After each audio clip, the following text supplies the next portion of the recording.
Geography chapter number 7 जिसका नाम है our country India. Our country India chapter का नाम है।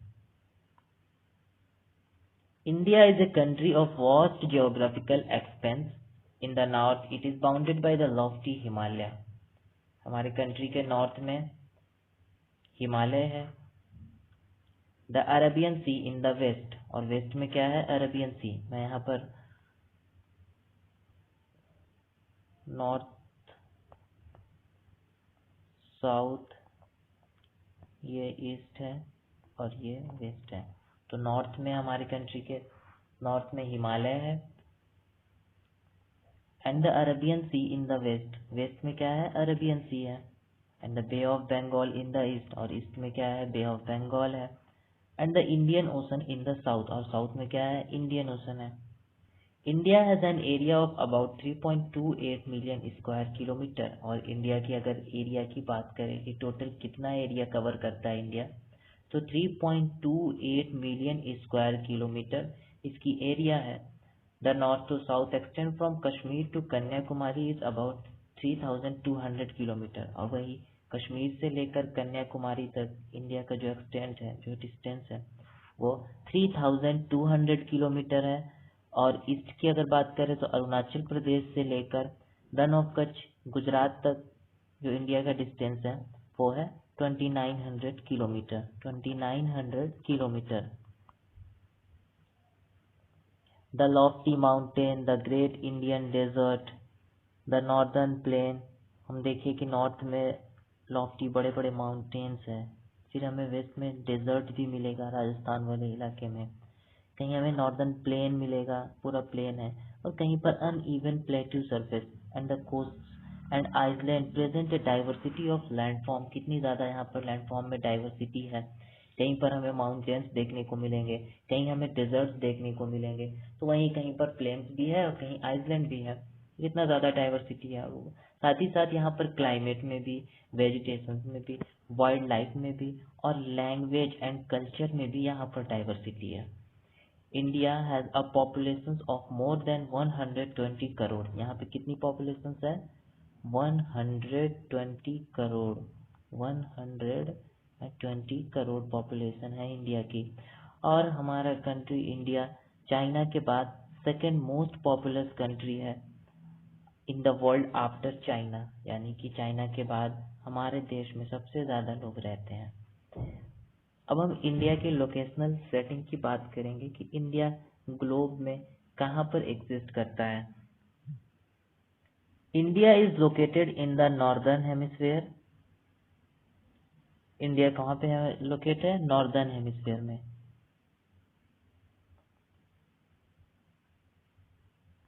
जैसे कि ये ग्लोब है हमारा, बीच से जो लाइन जाती है ग्लोब में, ये इक्वेटर है।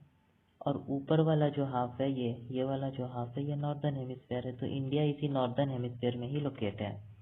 And the Tropic of Cancer, फिर एक लाइन जो 23.5 डिग्री से पास होती है, इसे ट्रॉपिक ऑफ कैंसर बोलते हैं। तो ये लाइन इंडिया को ऑलमोस्ट हाफ इक्वल पार्ट्स में डिवाइड करती है। ये Tropic of Cancer 23.5 degree, 23 degree और 30 minute. From south to north mainland of India extends between 8 degree 4 minute north. North से लेकर साउथ में इंडिया जो एक्सटेंड है, यानी नॉर्थ कन्याकुमारी में इंडिया का जो लोकेशन है वो 8 डिग्री 4 मिनट नॉर्थ है ग्लोब पे। और वहीं जम्मू कश्मीर साउथ में जो सबसे साउदर्न मोस्ट पॉइंट है, नॉर्दर्न मोस्ट पॉइंट है, वो हमारा 37 डिग्री 6 मिनट नॉर्थ लैटीट्यूड है। अब हम अगर लॉन्गिट्यूड की बात करें, यानी ईस्ट टू वेस्ट की बात करें, तो हमारा इंडिया जो है वो 68 डिग्री 7 मिनट ईस्ट से लेकर 68 डिग्री 7 मिनट ईस्ट से लेकर 97 डिग्री 25 मिनट ईस्ट में लोकेट है। यानी जैसे ये मैं इंडिया है, यहाँ पर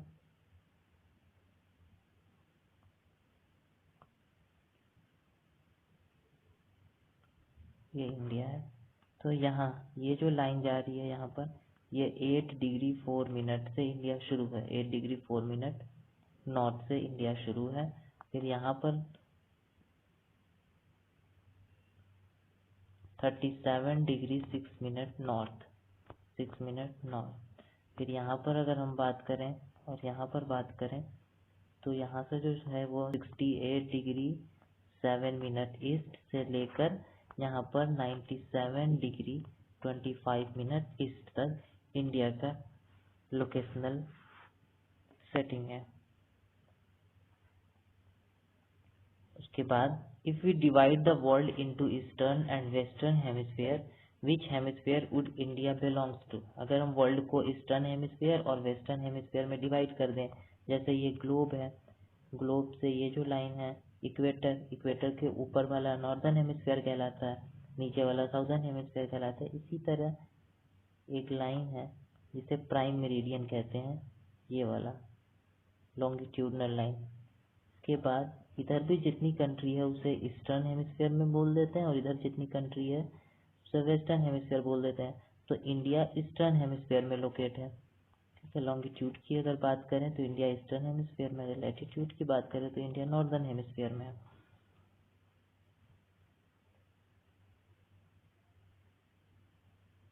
Due to great longitudinal extent about 29 degree, there could be a wide difference in local time of place located at two extreme points in India. As such, the difference between these 2 points would be, अगर यहाँ पर हम देखें, यहाँ पर run of Kutch है और यहाँ पर अरुणाचल प्रदेश है, इनके बीच में इतना ज़्यादा डिफरेंस है। ये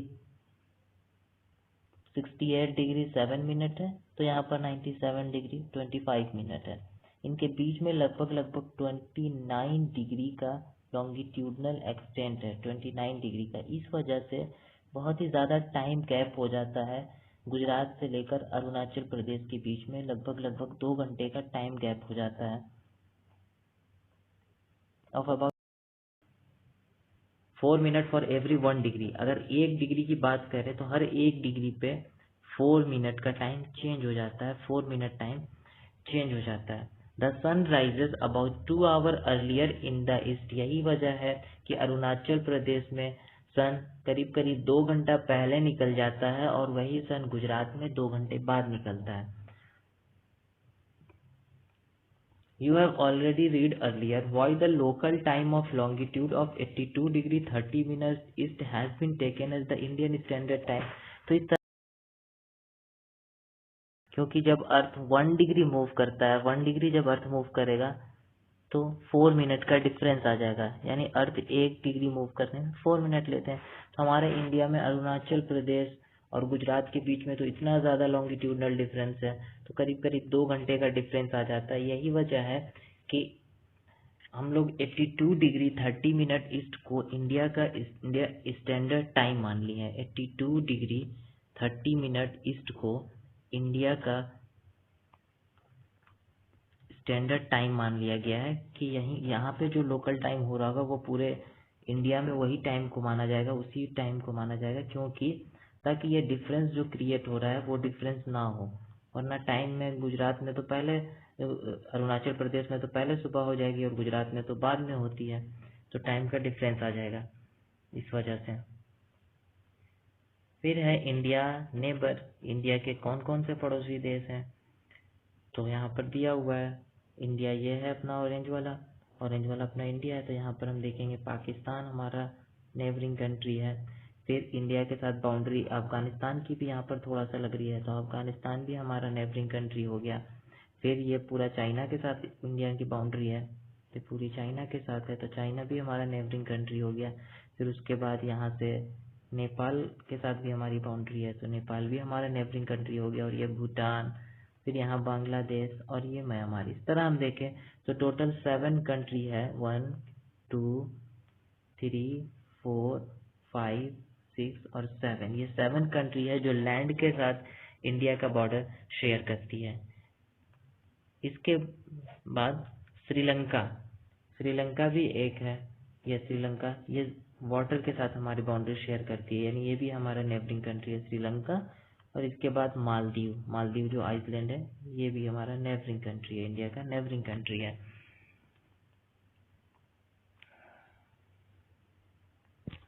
ये इंडिया का मैप दिया हुआ है, इंडिया का पॉलिटिकल मैप है ये।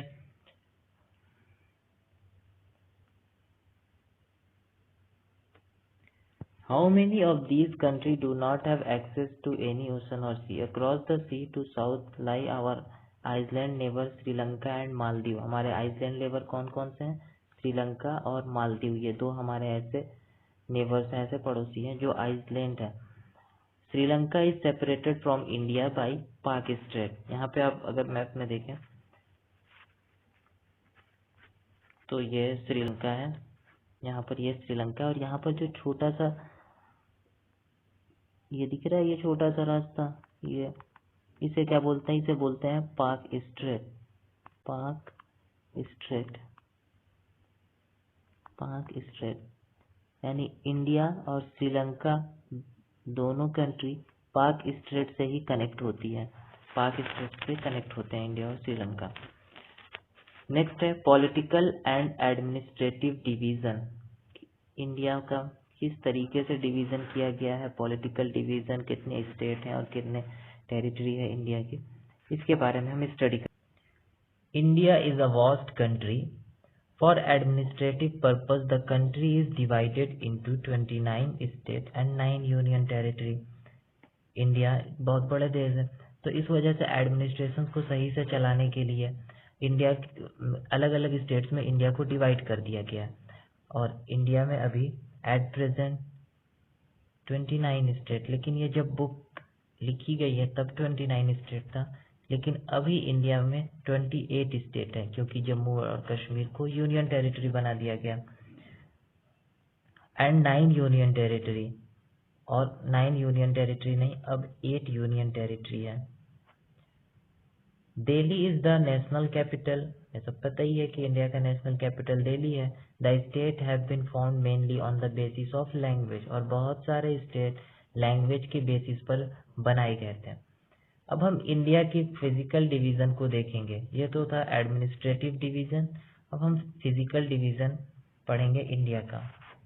India is marked by a diversity of physical features such as mountain, plateau, plain, coast, and island. Standing as sentinels in the north are the lofty snow-capped Himalaya. हम north में हमें बहुत बड़े बड़े mountains देखने को मिलेंगे, जिसे हिमालय कहते हैं। ये नॉर्थ में है, इंडिया के नॉर्थ में। हिमालय दो वर्ड से मिलकर बना है, हिम प्लस आलय, हिमालय। हिम मतलब बर्फ और आलय मतलब घर, यानी बर्फ का घर, the abode of snow, Himalaya. The Himalaya mountain are divided into 3 main parallel range. पूरा हिमालय माउंटेन वो 3 रेंज में डिवाइड है। जैसे ये माउंटेन है हिमालय, ये एक रेंज हो गया, फिर एक ये दूसरी रेंज है माउंटेन की, फिर ये एक तीसरी रेंज है माउंटेन की।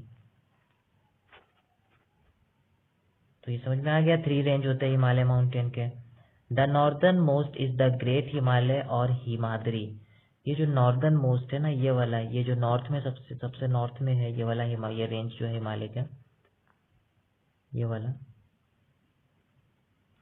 इसे ग्रेट हिमालय भी बोलते हैं और हिमाद्री भी कहते हैं। ग्रेट हिमालय और हिमाद्री, ग्रेट हिमालय और हिमाद्री कहते हैं इसे। ग्रेट हिमालय, ग्रेट हिमालय इसे बोलते हैं, सबसे नॉर्दर्न मोस्ट वाले को। नेक्स्ट है the world highest peak are located in this range. Mount Everest जो दुनिया का सबसे हाईएस्ट पीक है वो इसी रेंज में है, ग्रेट हिमालय वाले रेंज में ही माउंट एवरेस्ट है। नेक्स्ट है the world highest peak are located in this range. Middle Himalaya और Himachal lies to the south of Himadri. Himadri के साउथ में, ये तो हमारा हिमाद्री हो गया, हिमाद्री के साउथ में यानी नीचे, नीचे यानी ये वाला, ये बीच वाला जो रेंज है ना, इसे हिमाचल बोलते हैं, हिमाचल। और मिडिल हिमालय, मिडिल हिमालय भी बोलते हैं और हिमाचल भी बोलते हैं। Many popular hill station are situated here. बहुत सारे पॉपुलर हिल स्टेशन यहाँ पर हैं।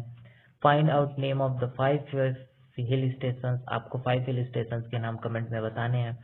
The Shivalik is the southern most range. और ये जो सबसे साउदर्न मोस्ट रेंज है, सबसे नीचे वाली जो रेंज है, ये वाली सबसे नीचे, इसे शिवालिक बोलते हैं। Shivalik, Shivalik,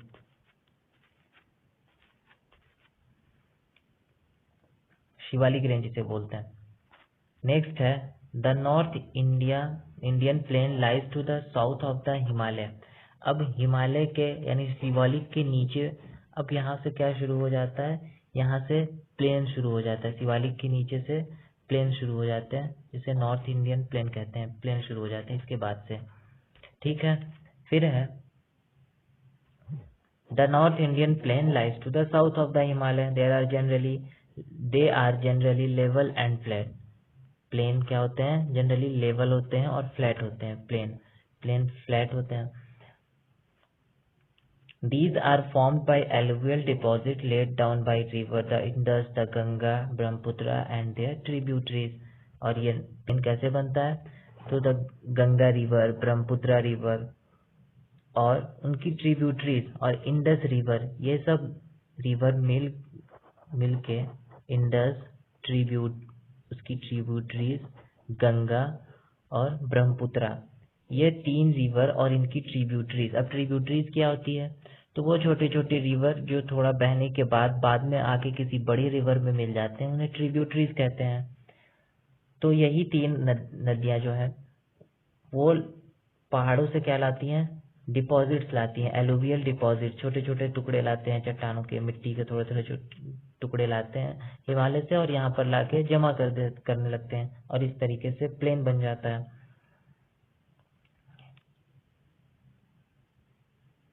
the river plain provide fertile land for cultivation. और ये प्लेन क्या है, फर्टाइल होते हैं काफी, यहाँ पर खेती होती है, फर्टाइल लैंड है ये। That is the reason for high concentration of population in this plain. और इसी वजह से इस प्लेन में बहुत ज्यादा पॉपुलेशन रहती है, क्योंकि ये इलाका काफी फर्टाइल इलाका है, तो इस वजह से प्लेन में काफी ज्यादा लोग रहते हैं। वहीं इंडिया में अगर हम वेस्ट की बात करें, वेस्टर्न साइड में, तो in the western part of India lies the great Indian desert. West में क्या है, ग्रेट इंडियन डेजर्ट है यहाँ पर वेस्ट में। It is dry, hot and Sandy stretch of land. यहाँ पर हॉट है, सैंडी लैंड होती है, ड्राई होता है काफी। It has very little vegetation, और यहाँ पर पेड़ पौधे भी नहीं होते, बहुत कम वेजिटेशन होती है। ठीक है, बहुत कम हरियाली होती है यहाँ पर, पेड़ पौधे बहुत कम होते हैं। अब हम अगर बात करें, to the south of the northern plain lies the peninsular plateau. Northern plain के साउथ में क्या आता है, peninsular plateau. It is triangular in shape. Peninsular plateau किस शेप का होता है, ट्राइंगुलर इन शेप का, triangular in shape. Peninsular plateau triangular shape का होता है। The relief is highly uneven. अब जिस तरह हम लोग देखे थे, नॉर्दर्न प्लेन फ्लैट था, जबकि प्लेट्यू जो है अनइवन लैंड है, मतलब ये फ्लैट नहीं है, बहुत ही अनइवन लैंड है। ठीक है, कहीं छोटे छोटे पहाड़ है, तो कहीं जमीन उठी हुई है, कहीं बराबर है। इस तरीके की प्लेट्यू पे हमें लैंड देखने को मिलता है। This is a region with numerous hill ranges and valley. और यहाँ पर बहुत ज्यादा हिल है, वैली है, रिवर्स है। Aravalli hill, one of the oldest range of the world, border it on the north west side. और यहाँ के नॉर्थ वेस्ट साइड में, यानी इस साइड में हमें कौन सी हिल मिलेगी देखने को, यहाँ पर अरावली हिल्स। अरावली हिल्स यहाँ पर है, और ये one of the oldest range of the world की ये सबसे पुरानी ओल्डेस्ट रेंज है पहाड़ियों में। The Vindhya and the Satpura are important range. और इसी अरावली हिल्स में, ये अरावली हिल्स है, तो इसकी 2 रेंज है पहाड़ की, हिल्स की, एक है विंध्या और एक है सतपुरा। ये दोनों इम्पोर्टेंट रेंज है। The river Narmada and Tapi flow through these ranges. और नर्मदा और तापी रिवर इन्हीं 2 रेंजेस से बहती है। These are west flowing river and drain into the Arabian sea. Narmada और तापी वेस्ट फ्लोइंग रिवर है, वेस्ट की तरफ ये बहती है और अरेबियन सी में आके मिल जाती है। वेस्टर्न घाट और Sahyadri border the plateau in the west and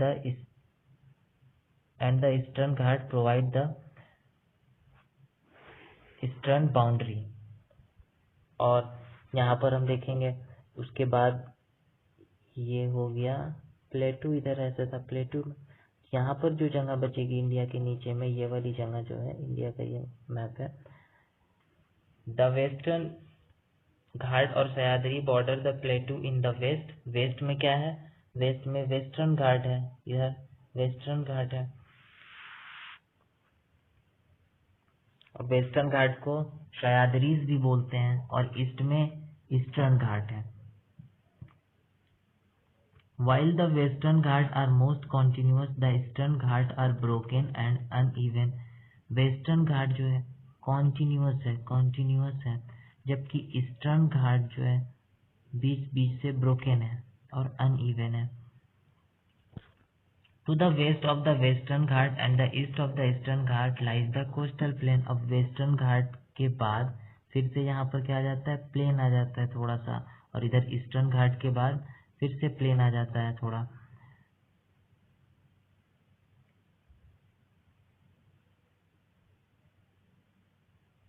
Coastal plain are very narrow. The western coastal plain are very narrow. The eastern coastal plain are much broader। यानी वेस्टर्न कोस्टल प्लेन जो है वो बहुत ही नैरो है, बहुत ही पतला है वेस्टर्न कोस्टल प्लेन, और जबकि ईस्टर्न कोस्टल प्लेन क्या है, ब्रॉड है। There are a number of east flowing river.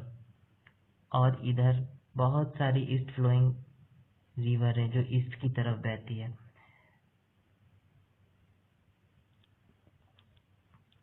जैसे महानदी, गोदावरी, कृष्णा, कावेरी, ये सारी रिवर ऐसी है जो ईस्ट फ्लोइंग रिवर है, और ये आके बे ऑफ बंगाल में मिल जाती है। और दो रिवर ऐसी है जो वेस्ट फ्लोइंग है, Narmada and Tapi. These river have formed fertile delta at their mouth। और ये रिवर जब समुद्र में जहाँ पे ये मिलते हैं उन्हें रिवर का माउथ बोलते हैं, रिवर का माउथ। तो यहाँ पर ये बहुत ही फर्टाइल डेल्टा बनाते हैं, बहुत ही फर्टाइल डेल्टा बनाते हैं। और Sundarban delta is formed where the Ganga and the Brahmaputra flow into the Bay of Bengal. और जहाँ पर गंगा और ब्रह्मपुत्र बे ऑफ बंगाल में मिलती है, वहाँ पर एक डेल्टा बनता है जो जिसका नाम है सुंदरबन डेल्टा। और ये सुंदरबन डेल्टा जो है वो दुनिया का सबसे बड़ा डेल्टा है, सुंदरबन डेल्टा। इसी के साथ हमारा ये वाला चैप्टर कंप्लीट हो गया। हम नेक्स्ट चैप्टर में इसके क्वेश्चन आंसर्स देखेंगे।